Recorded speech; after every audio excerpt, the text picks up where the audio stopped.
Hi, welcome to Life on the Rock, and tonight our guest is Royce Hood. He has started a website, Maria News, and a magazine, and a bunch of other pro-life efforts. He just graduated from law school. He did all this while at Ave Maria Law School, so he's going to be talking about his work and his zeal. We're going to pick his brain to see the secret of his strength. So looking forward to this show. Doug, good to see you. You too, Father. And Brother Tarcisius. Thanks, Father. Brother Tarcisius, this morning, if you watched the Mass, he made his final vows. He professed vows to the Franciscan missionaries of the Eternal Word. And Brother, I wanted to invite you on to talk about what happened this morning, that choice you made, that commitment you made. Sure, Father. Well, today, during the Mass, we have a ceremony in which I profess my final vows, which is the final commitment in religious life of the three evangelical counsels of poverty, chastity, and obedience. So I consecrate my whole entire life to work for the Church and the salvation of souls through the charism of our community here, the Franciscan Missionaries of the Eternal Word. Now we have some brothers, we're going to have ordained priests this Saturday. Patrick and Leonard and Pascal and John Paul will be ordained deacons. Now, right now you're a permanent brother. That's right, yeah. Our whole community, I should say, like I was explaining this morning, we have a whole mission is to save souls and to work here at EWTN through the media, and all of us have been called to follow this way of life that St. Francis started after many, many years. And however, from within that call, some of us are called to serve as priests, and some are not. Father Mark, for example, he's a priest, and the big difference is the priests mainly serve our ministry and the Church through the sacramental needs of the people of God. That means offering confession, baptizing, celebrating the Holy Eucharist. We, the brothers, work in the same mission, but in different capacities, studying, giving tours, running cameras here, working in pilgrimage department, helping the people that come to the network, sacristy, cooking, bookkeeping, different capacities on which we serve the same mission, which is to save souls. And you have an interesting background too. You're from Argentina. Yes. How did you first hear about our community? Well, actually, I was channel surfing, and I remember I saw the Mass for the first time, and I remember seeing the brothers in the choir singing, and I thought, well, wait a second, perhaps there is something else behind the priesthood. That, I mean, these men who are there are not offering the Mass. So I started researching more about this vocation to the brotherhood, and it started calling my attention, and I felt this call from God and give it a try, and so far it has worked. Yeah, yeah. And I'm often reminded how the brothers have a special charism in the community. To keep the community kind of vibrant and alive in itself, and I think that's a special gift the permanent brother brings, that he sustains the community in a special way, and also available to people in ways sometimes the priests are not.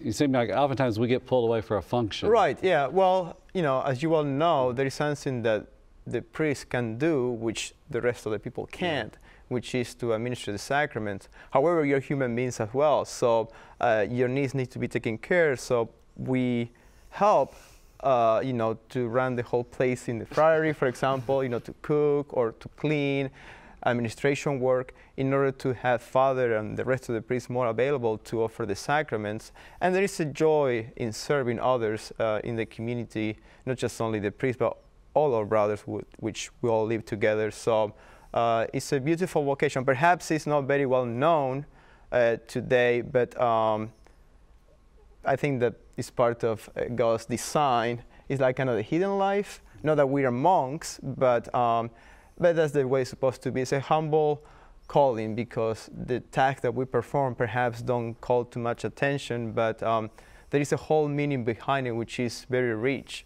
And it's really a satisfaction to serve others in the capacity that we do. I think there's a special outreach too, drawing from that position of a brother, that I've just noticed sometimes that a priest doesn't have. Did you have any questions for our brother? Yeah, did you get nervous at that moment and think, wait a minute, I'm out of here? No, because I thought, well, you are not in the chapel, so there's no reason to get nervous. No, but actually, you know what? I thought I was going to get very nervous, but I was at peace. I didn't feel, nervous at all. I was very at peace the whole ceremony. I thought that, I was going to start weeping or something, but everything worked out well. Yeah. What's been an adjustment for you coming to the American culture? What's been? Well, I don't know. Perhaps the food, maybe. Yeah. Yeah. Yes. I have Italian background, so we like a lot of pasta and bread. Because that does steak. make it more difficult, I think, to persevere in a vocation. Perhaps yes. It is hard in that regard, but. We get used to bad things very quickly. So when I got here to America the first time, and one of the brothers took me to McDonald's, I say to myself, I will never, never eat sausage and hash brown for breakfast. And now I'm dying to go out with Brother Leo to get one of those. So, you adjust to, different things. Yeah. It takes time, but eventually you do. Yeah. Well, we're glad to have you aboard and fully valid member. And it's a beautiful life. I encourage anyone that is watching now the show, if you're in between 19 or 29 years old and you feel that God is calling you to serve the church in different capacities, especially today through the media, please check our website and we would love to have you. Sometimes people think that just coming to visit a religious community will mean that you give your whole life to God immediately. Just check it out, and it's a good way to start. And free charge, you just have to provide your transportation, and we will be happy to have you with us. Yeah. And Doug, do you want to bring us up to speed on your camp? Well, yeah, we're right now, Camp Gargano is going through a bit of a challenge, and I just really want to ask people for their prayers. We are having some trials right now, to put it mildly, financial trials, but also we're under a bit of persecution right now. So we really, really need some prayers. This has been a phenomenal place by the grace of God that's reached a lot of men, and women as well. We put on events for women and men, but a lot of young guys especially have really benefited from the challenges there and the talk about just really trying to step up and be better men, stronger men, more the spiritual warrior type of man that's out there. But the camp is going through some trials right now, some changes, and we definitely need some help, some financial support, and a lot of prayer. So please, please, please, please pray for the mission of Camp Gargano, and we need them ASAP, exclamation point. So please, please, prayers. Thank you. All right, well, we're going to be back in a minute with Royce Hood, so don't go away. Back in a moment.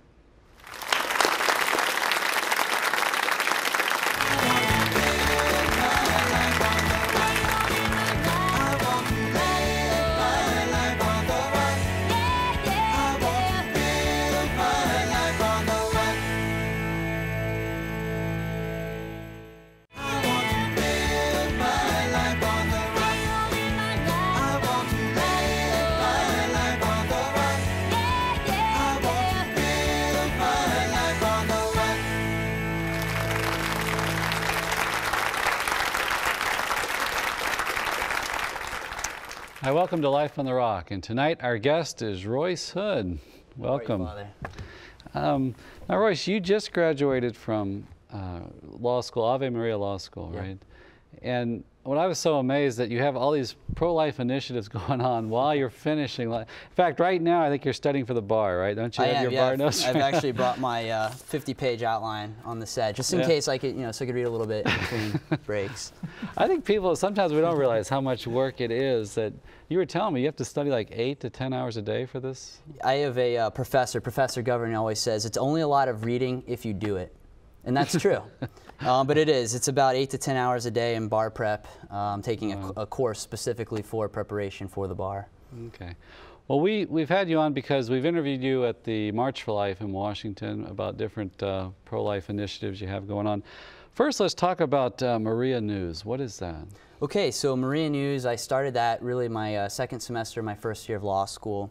And Maria News is dedicated to truth, Catholic culture, and life. And the whole concept is, it's really twofold. It's to create a promotional vehicle for maybe newsworthy events within the Catholic community that otherwise aren't being promoted, such as music or books, things that might appeal to youth. At the same time, we're promoting doctrines of the church. Anytime the Vatican or different groups within the church post information, we try to convey that on the website as well. And then last, it's a pro-life website. We post headlines from around the world that deal with pro-life news. And it's got a very professional look. I was over there today and looking at it, and you had Uberfuse. You remember them, Doug, in Madrid? They, with the knit hat and everything? Yeah.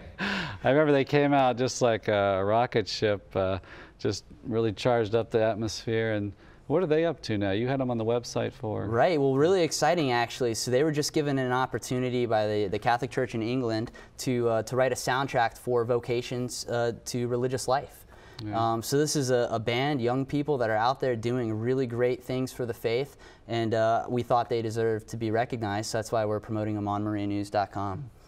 And you know, I think it's so important to have websites such as yours because you know, you're going out there and finding the news that we need to know, right? I mean, if we were going to go out and try to search ourselves to find out interesting things or what's going on or stuff that's up for a vote in Congress or something, it'd be overwhelming, right? There's so much information. That's right. But can you talk about that aspect? How do you gather this news? You know, interestingly enough, first of all, I spend a lot of time looking at different websites and trying to find newsworthy stories, but we have people that email stuff to us as well. The other thing I do is I like to know what some of maybe the folks that are opposed to the Catholic mission are up to, groups that are directly attacking, say, the Catholic Church or Catholic tradition. And so sometimes I'll sign up to receive their emails. So I get their email blasts, so we know what they're doing, but before anybody else does, and so that's one way we're able to formulate stories. But a lot of times, being so busy in law school, sometimes I just don't have time to write our own, my own work. And so what we'll do is we'll just post headlines from other stories and then link back to those sites so people can come to us, find sources, and then go to the source to get the news. And what is your overall goal and vision for the website? You know, eventually I think it would be really awesome to have an internet-based news network. I'd love to see correspondents in different parts of the world reporting live so that we're actually originating all original content. And so that's the goal. And eventually I'd even love to have a network. Right. And do you do like a lot of comment moderation in those comment boxes? Do you have to go through all that? Because I notice on some of the blogs you solicit those comments. Right, yeah, sometimes we do. We've actually, the neat thing about the program that we're using is we screen. So I've had some comments before that didn't need to be published. Right. And so a lot of times the system will recognize. Is that an understatement? It is. Certain colorful words of folks that kindly oppose our opinions or our views. Right. In any case, so the website oftentimes will filter those out automatically, and then other stuff that's just, spam, we delete. Yeah, yeah. But that still must take a lot more work too, right? It does. Get all this. It does, absolutely.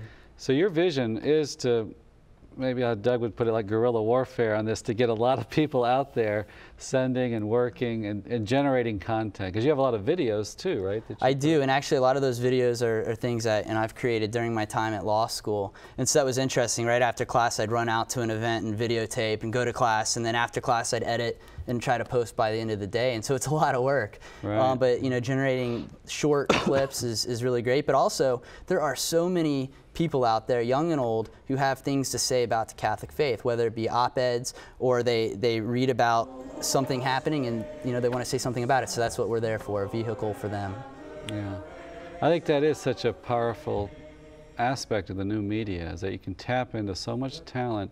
And we've had some on the show here, like stay-at-home moms raising 5, 6, 7 kids, and are out there blogging, and they have this tremendous insights into things I'll never think of as a priest, but as they're taking care of children, they have time to meditate and reflect on some of these things.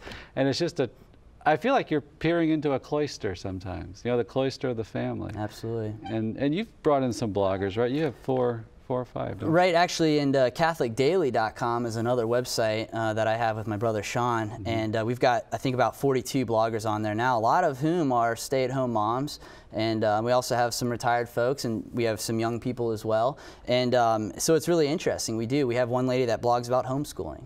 Another lady, the only thing she blogs about is the saint of the day, what that does for her life each day as she reads about the saints, and so it's really an op-ed site. And we're able to pull content from Catholic Daily and then put it on Maria News. Right. So we're creating a network of multiple vehicles for content promotion, basically. And I really think that is one of the most powerful evangelization tools we have, in the sense that people are sharing from experience. It seems like the world, more than ever, we don't listen to dogma as much, and we just lose our interest. We're used to reality TV. We're used to all this flashy media, and people want to hear witnesses, right? And you could assemble this army, right, to present this. That's right. What's beautiful about the Catholic faith is we have an army. Right. We've got this beautiful army out there that is ready to fight with prayer and fight with love, and we need to stand up for our rights, because I think Christianity is being persecuted today more than it ever has been. And I think we have an opportunity as lay people and religious alike to stand up and proclaim the truth. And using new media is a terrific tool to do that. And it inspires others. When we see somebody standing up for the truth, it inspires us to stand up as well. And that's what we need. We need more numbers. There's power in numbers. I think that is so true. When you hear about what other people are doing in the vineyard, yeah, it strengthens us. We hear their witness and see their energy and zeal. But also, too, well, maybe, Doug, you could comment, too, just to coordinate efforts on the battlefield, so to speak, right? That we need to hear what we're doing and maybe work together. Well, when one of my favorite analogies on that would be, Operation Overlord, World War II, June 6, 1944. You had the largest, fleet assembled to hit the beaches in Normandy that day. But all the coordination and communication between all the different branches of the military and the different countries that were making up the Allied forces was phenomenal. And without that communication, these guys couldn't coordinate, and they couldn't get the job done. So where the paratroopers going behind the lines early in the morning, or the ships coming in, or all the misinformation that was given out intentionally to distract the Germans and so forth. But without communication, we cannot unite like we really need to. And I agree with you. We're under so much attack these days, and a lot of people, it's the day-to-day struggle to get up and get through the day and get back to bed at night without falling apart for some people. So, while dogma is so important and understanding encyclicals is important, we do need that aspect of the personal witness and testimony of just how do you get through the day in raising your kids? How do you interact with your spouse? How do you deal with your fellow employees? Things of that nature that you can do so powerfully through things like the internet, like blogging. Right, absolutely. And you brought up a great point, communication, and like what you guys do here at EWTN, you're communicating messages, you're communicating truth. And so if the Allies weren't able to communicate, that whole operation would have fallen apart. So it's important on a large scale, but it's also important for our families. I mean, think about how many families have issues with communication internally. And so not only do we have, I think, an opportunity to, to develop our communication skills outwardly, but we have to do it inwardly as well. And with God central in our life, and when we're proclaiming the truth, I think that makes it a lot easier. Right. Let's talk maybe about some of the collaboration you have done. Like your brother's a filmmaker. Yes, right? he is. Yeah, Sean Bloomfield. We had different fathers, so different last names, and he recently produced a film with Immaculée called "If Only We Had Listened," and it's about Our Lady of Cabejo. He's also working on a film right now. He does a lot of Marian apparition films. And he's who we started. CatholicDaily.com is one of the things that we have going on together. And Spirit Juice, have you worked with him yet? Or? Spirit Juice is Rob, located in Chicago. This is a guy that turned down opportunities in California to make big films. And now he's doing Catholic films in Chicago. He turned down the lucrative secular job to focus on Catholic media and to focus on truth.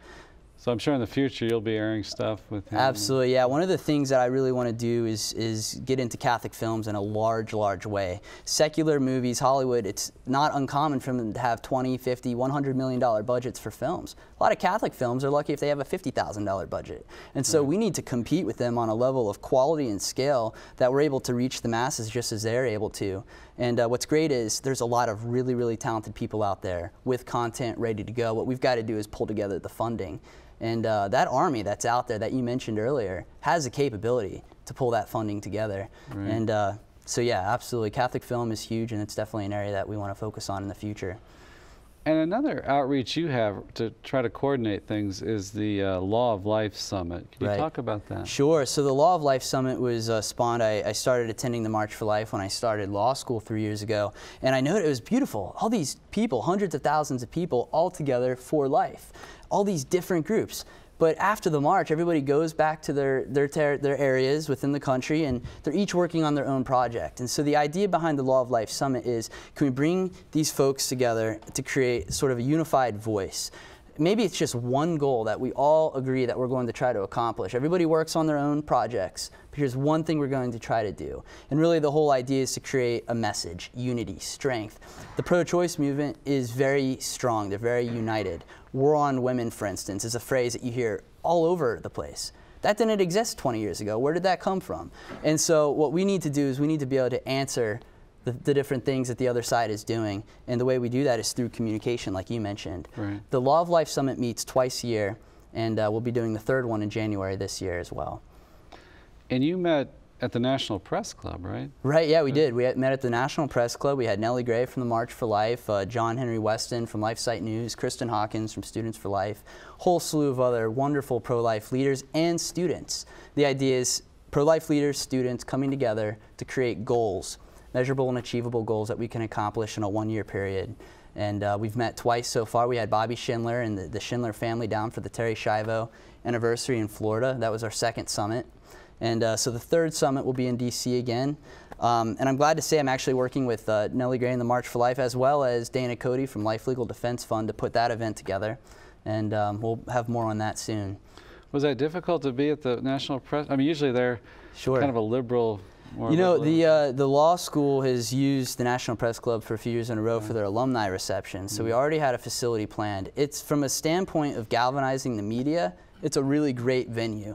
The Law of Life Summit, the first one, appeared on over 100 different blog websites that picked it up. So it sort of went viral online. And that's what we wanted. We wanted to create a voice, and we wanted to create some noise. And we even sent press releases to groups that are opposed to life, just so that they would write about us.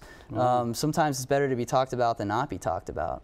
And you could probably go to their website and play speakers, right? Yeah. Podcast speakers. That's right. From your That's right. Actually, I do have a ton of video, and one of the things, being so busy with law school in the last semester, I've got probably about 15 hours of video that I need to edit this summer after the bar, and some of that includes the summit. But there is some video of the summit on our YouTube page, youtube.com/Maria News.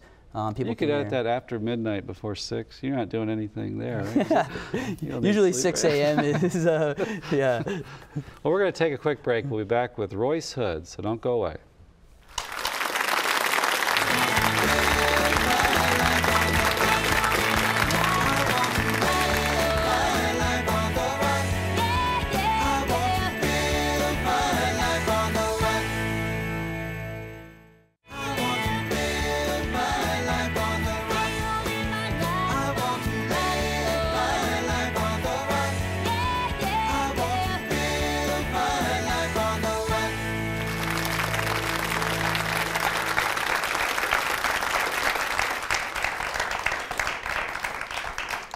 Hi, welcome back. Royce, let's talk about Operation Meg. What is that? Sure. So Operation Meg, or JIM, depending on how, it's a mnemonic, whichever way you look at it, M-E-G.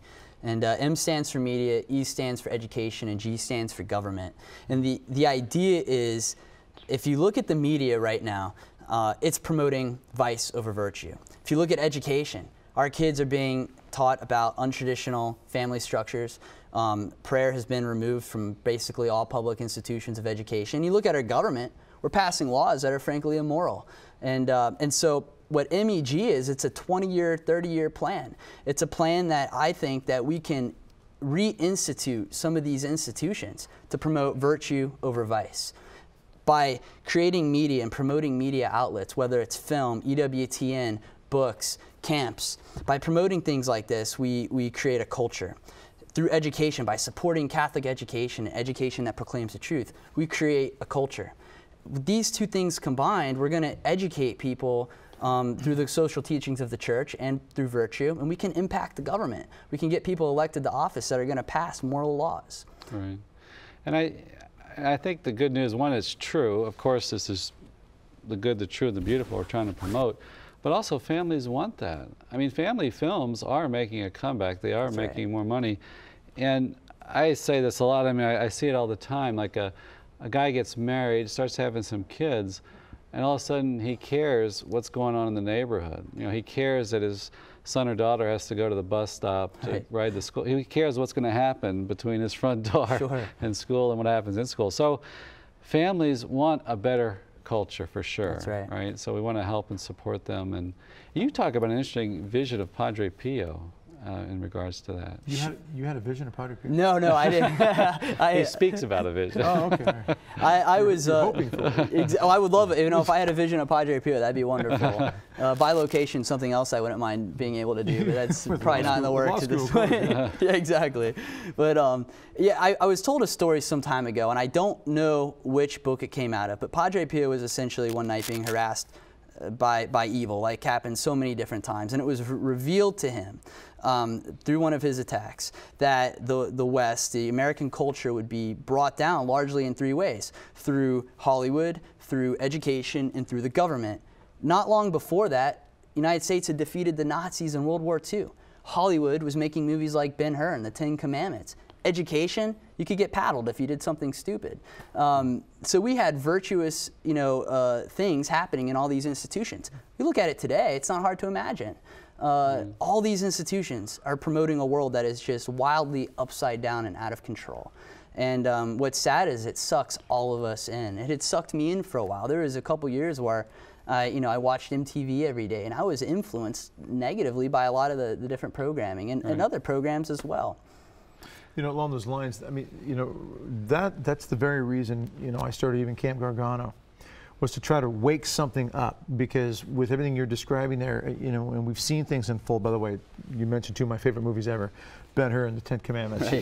But there was the time, and people joke around about the bells of St. Mary's, and it was old-fashioned, but there was something decent, something virtuous, something wholesome about it that we've gotten so far away from now. And if we wait too long, how much are we going to have to regain? Are we going to have anything left? If we don't stand up where we need to now, what are we going to have? And a lot of people are sitting back. A lot of people are just quiet. And we need this type of energy. We need this new blood. We need to keep this going, because there are still souls at stake. The mission must still be remembered that it's still souls. And we've got to get active. We've got to get busy with this stuff. Today. I agree 100%. Yesterday. Okay, last week. Yeah. That's what I like about Royce's story, that you're coming out of a culture, wounded by it, have a conversion experience, and then you have insight in how to minister to the culture. You maybe see the problem more clearly, and you can speak in a language that the culture, I think, is more readily to hear. Sure. And let's talk about your own story. Sure. You had some tough spots. I did.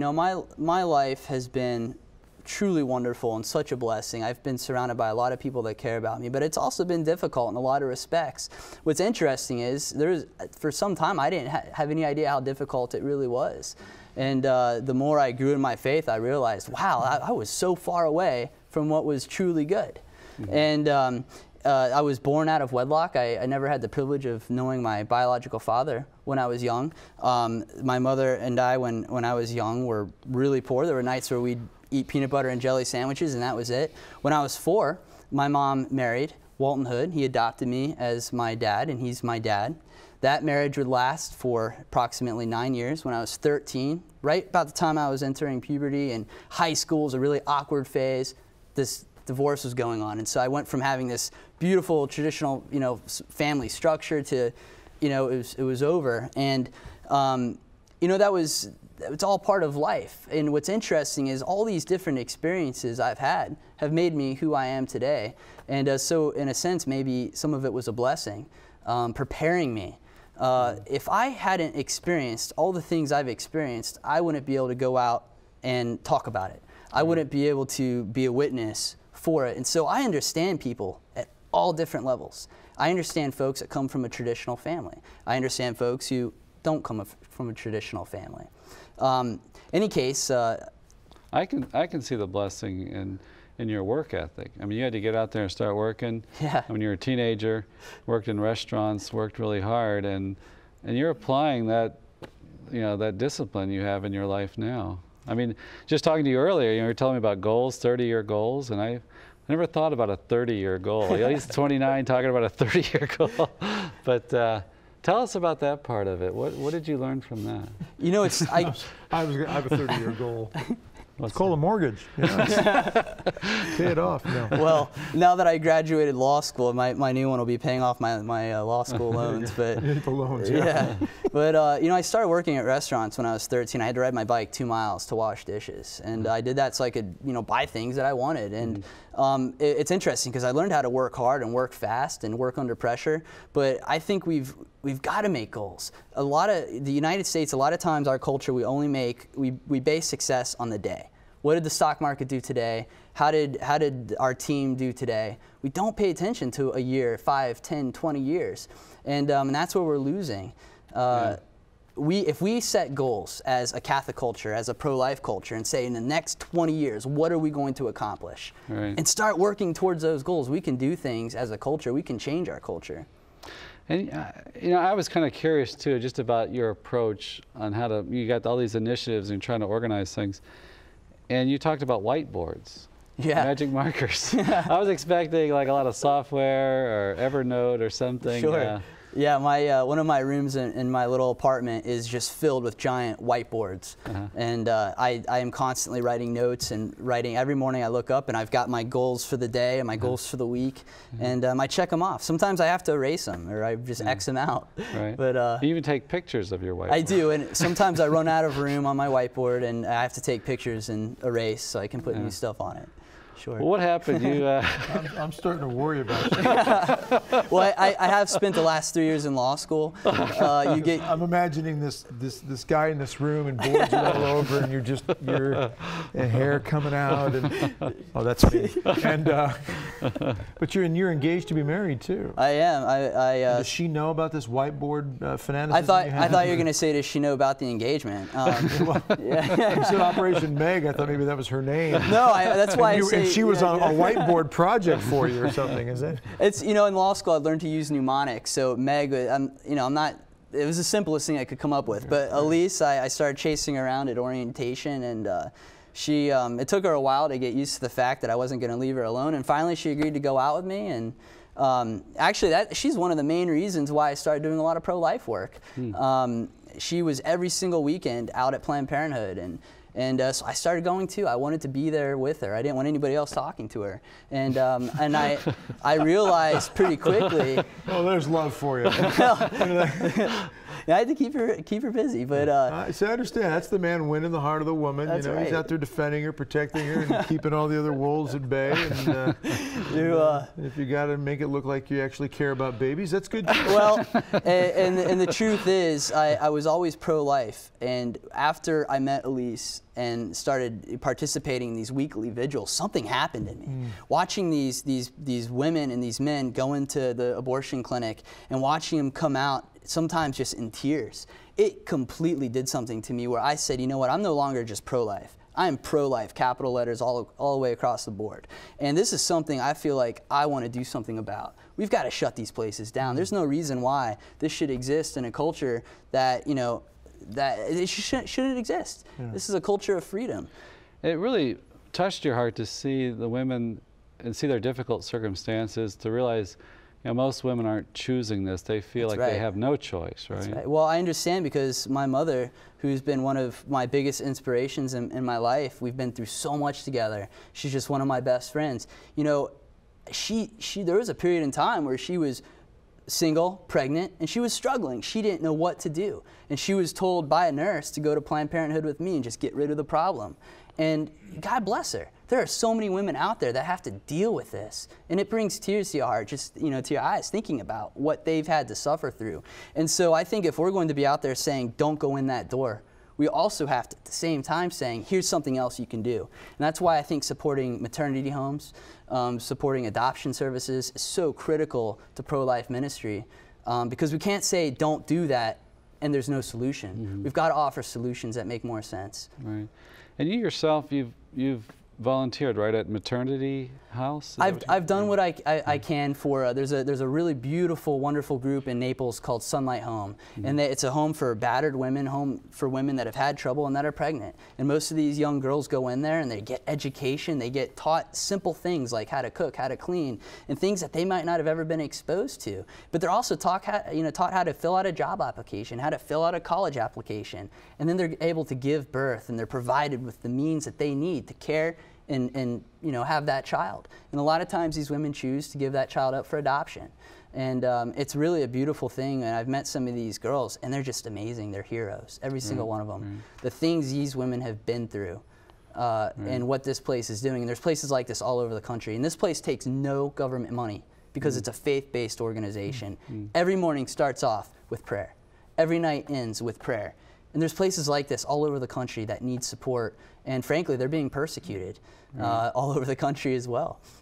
That's really vivid in your mind as a motivation to help these women? Like when you're doing these other things like the Law of Life Summit and things? Absolutely. I think I've always been solution oriented. I learned that from just working hard.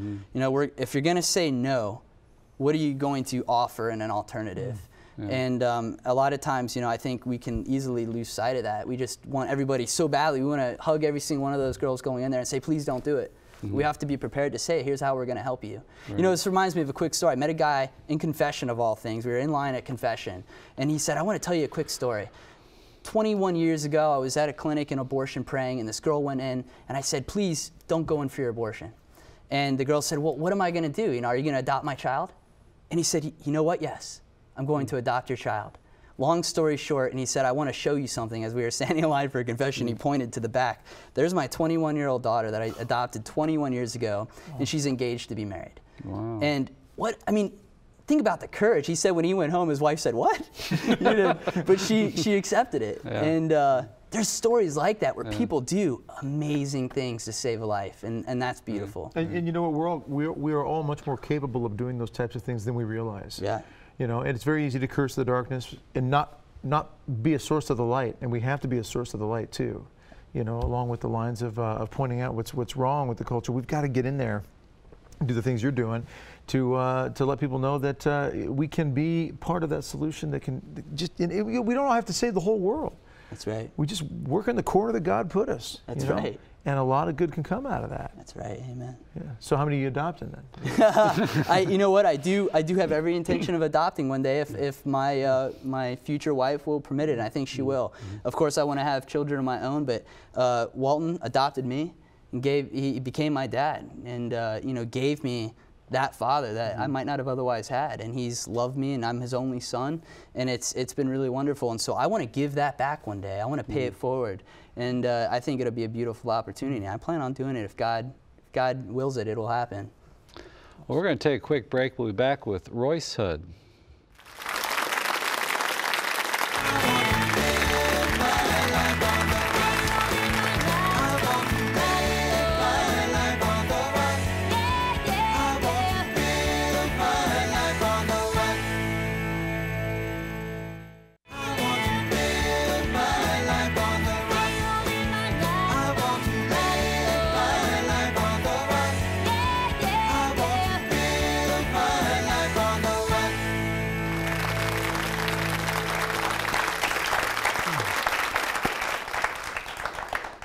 Welcome back to Life on the Rock. And we cut you off in your story, right? You're watching MTV every day, and what happened? Working at the restaurant, and the total conversion story is a long story, but let me just say it took some years. I went to Medjugorje. My mom brought my brother and myself there, and that completely changed my life.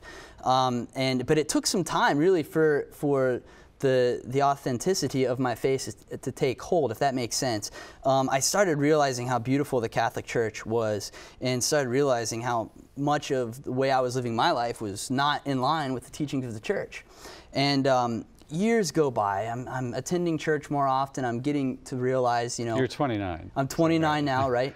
And when a 29-year-old says years go by, yeah, well, it means like 2 or 3 years. It's all relative, I suppose. But so, anyways, I discover Ave Maria School of Law. Long story short. But let's talk about this other issue. Sure.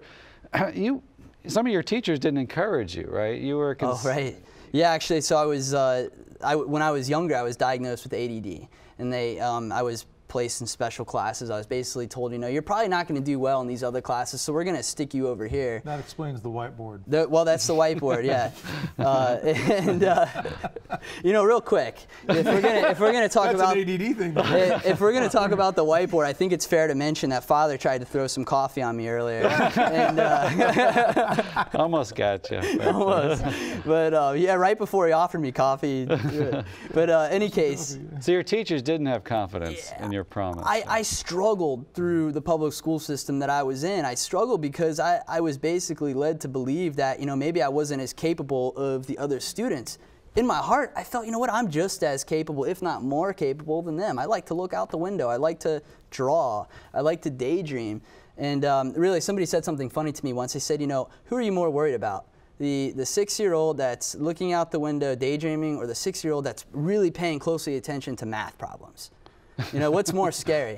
And but anyways, so I struggled through high school, and I graduated high school. I had no prospects for college whatsoever. I just wasn't ready. I didn't have the GPA to get into a good college.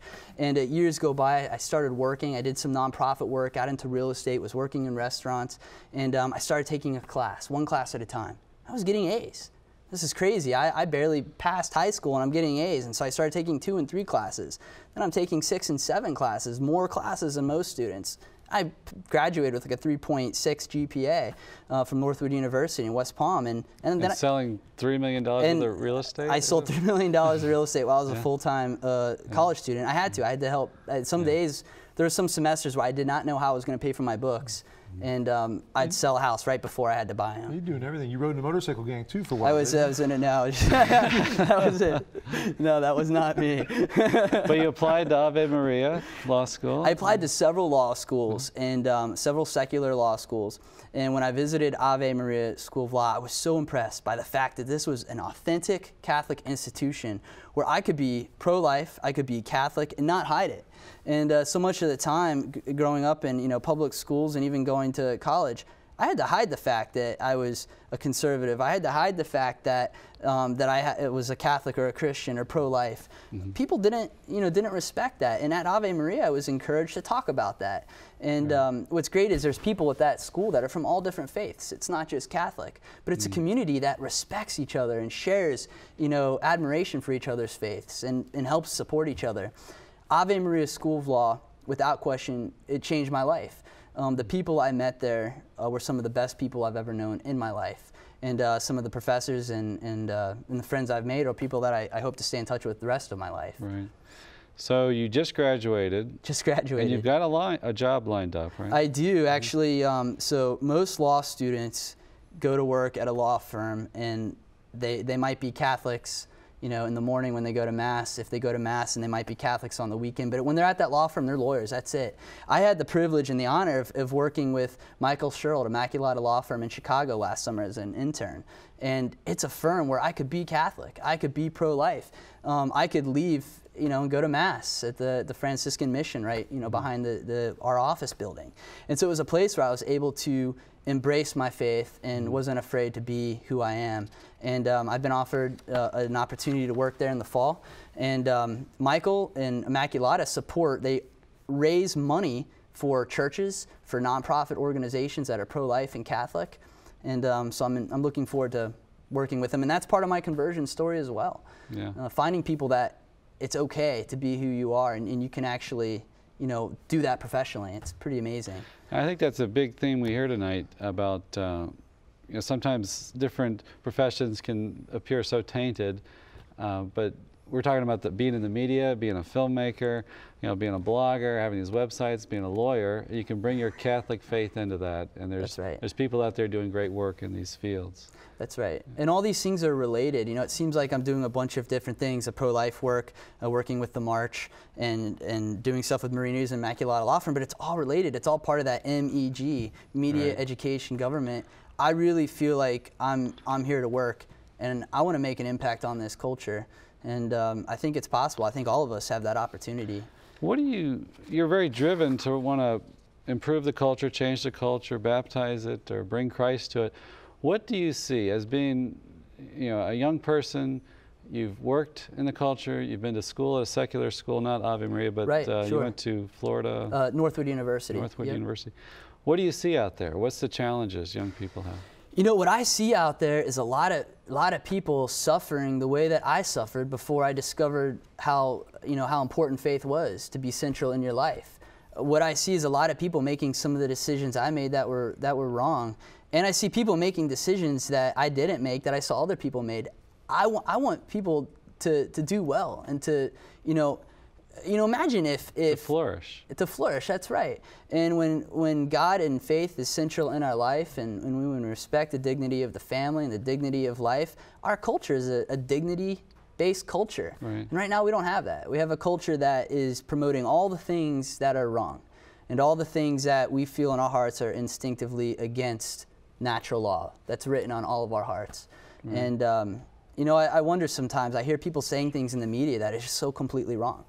And these people hold themselves out to be well educated. They're smart, but do they know? I mean, they must at some point realize that, geez, maybe this isn't the right thing for these kids to hear, or so on. Right. And I think that's such an important argument to make today, because we can't be quoting scripture at times to speak to a secular culture. They just say, well, I don't care about your God or the scripture. Right? We have to be able to make rational arguments to defend human life. That's right? To defend the sanctity of marriage. Talk a little bit about the natural law. You just studied that right at Ave Maria. We did, yep. How would you tell a young person at home about the natural law? A young person, maybe the easiest way is to talk about what Tom Monahan talks about when he talks about the golden rule. It's really simple. I don't want to just simplify it so much, but it's do unto others as you would have them do unto you. But it's bigger than that. It's knowing that, simple things like, marriage is between a man and a woman. The life of an unborn child should be protected. The life of a person that needs care, such as Terry Schiavo, should be protected. Right. Should be common sense. Right. The natural law is older than, say, the law of the United States. A lot of people just kind of think, oh, that's the law. The law that's in the Constitution is what's right. We know from slavery that the man's laws are flawed. Abortion, man's laws are flawed, but God's laws aren't flawed. God's laws are difficult to follow sometimes. When you follow God's law, life's going to be a little bit harder. You're going to be persecuted. You're going to have temptation. It's tough, abiding by those rules. You have to go against the culture, against our fallen human nature. That's right. And the beautiful thing about the faith is, it's teaching us this law. It confirms it. We might not, we're saying that you should be able to know the natural law by reason, that it binds everybody, but I can still get it wrong with my fallen reason. That's right. But we have our faith as Catholics to guide us, and to educate young people, teach them the truth, wind them up, send them out in the culture, to make the bus stop a better place, so to speak. Let's talk about gay marriage a little bit. I know the church is trying to make this argument to a culture that it just doesn't seem, in the secular press, it just doesn't seem to be getting any kind of traction. And a lot of that is the same thing. We've got people in the media today that are just, they're so completely opposed to the church's social teachings that it probably doesn't matter what the position is, they're going to oppose it. The sad thing is, if you look at, the natural law, for instance, marriage, the institution of marriage is far older than Christianity itself. If you go back to the original couple, Adam and Eve, it was a man and a woman. It wasn't a man and a man. It wasn't a woman and a woman. And then, I think of Saint Joseph and Mary.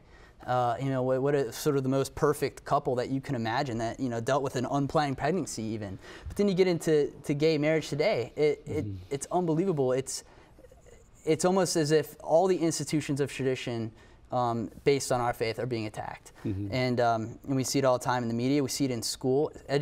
Elementary school children are being educated to believe that it's okay for, families to, be same-sex couples. Earlier you had mentioned that your brother just finished working on a film with Immaculate on Our Lady of Cabijo. And she did say there, and this is church-approved apparition, worthy of faith, she did say over there that to paraphrase, man stepping into sin and darkness has become so dark that he doesn't even understand the gravity of how dark it is. Right. That our senses, when it comes to marriage, when it comes to life in the womb, when it comes to all the good and beautiful ordered things that God gives us, we have become so deadened and so clouded to that even rational conversation is sometimes like hitting a wall. I mean, there's a spiritual component to this, isn't there? That just that without that spiritual surrender to God, it's going to be almost impossible to overcome. And that ended in 1989. And think about how much darker this world has become since 1989. Yeah. And you're absolutely right. And I think that's why it's so important for Catholics to defend the institution of marriage. And I mean, think of Catholic Charities in Illinois, who after 100 years of service of adopting and fostering children, was told you're going to have to shut down unless you start adopting children to same-sex couples. They're saying, well, wait a minute, this is against what we believe. We're a private institution. They're no longer able to adopt children. A lot of people aren't even aware of that story. But it's so sad. And but you're right, that spiritual component, and it really is. It comes down to being a metaphysical war, but also a physical war. So prayer. Prayer is it. That's huge. Absolutely. Well, thank you so much for joining us. Thank you guys for having me. This is such a blessing, and thank you for the work that you do. And we'll be checking in with you on the marriage and the different initiatives you got going on. Well, may our Heavenly Father shine His face upon you and give you His peace. And may Almighty God bless you, the Father and the Son and the Holy Spirit. We'll see you next week.